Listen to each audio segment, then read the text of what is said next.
Good afternoon, this is Gary in Bradt, Florida. Our Paradise Farm, Bradt, Florida. I am in the process of working on this side of the fence. If you've been following, this is where I'm working at this weekend and week. It's supposed to chance of rain tomorrow and Thursday. Getting as much as I can done. And I finally got a post in the bracing in for that corner, so now corner post is secure.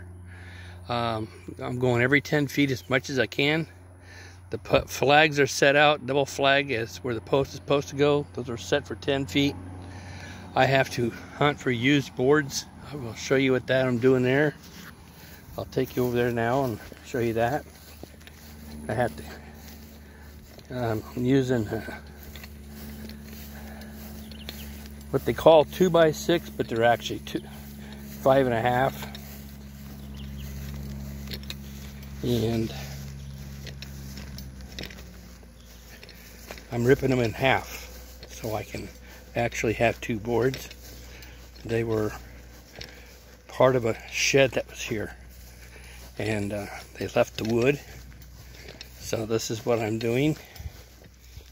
I have to find the wood that's long enough. It's 8 foot long. So I can actually, or 10 foot long, whichever the case may be. And then cut off the ends and rip them in half. Any nails sticking out, I have to pull them out. And the tack that hold the flooring down on the end, I was just leaving alone. These are the actual floor joists that they had put in. I don't have a stand to hold my saw wood, so I have to jerry rig my stand, and that's just high enough out here to go with my table saw, so I can rip the board in half. And I'll take you around to the front.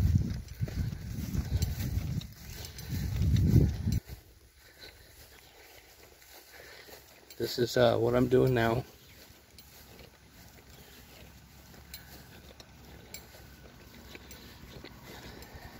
To come up with my cross members, I was doing that.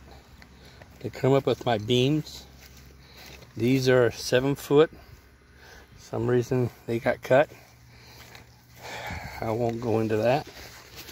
And these are mostly 8 foots. This one here is not an 8 foot, it's short.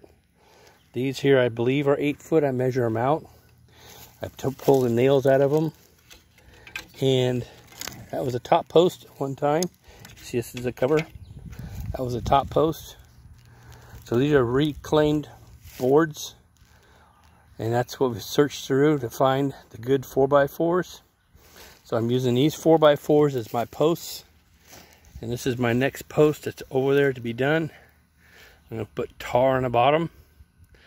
And in the morning it will be ready for me to put in and put the cross members on.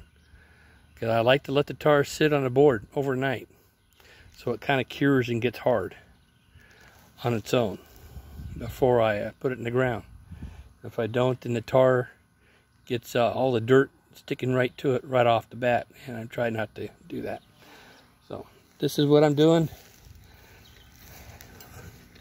I do projects. I work on my projects, and I post what I'm doing on my projects. If you would like to see what I'm doing, follow along, hit the bell, and keep in touch. Talk to you later.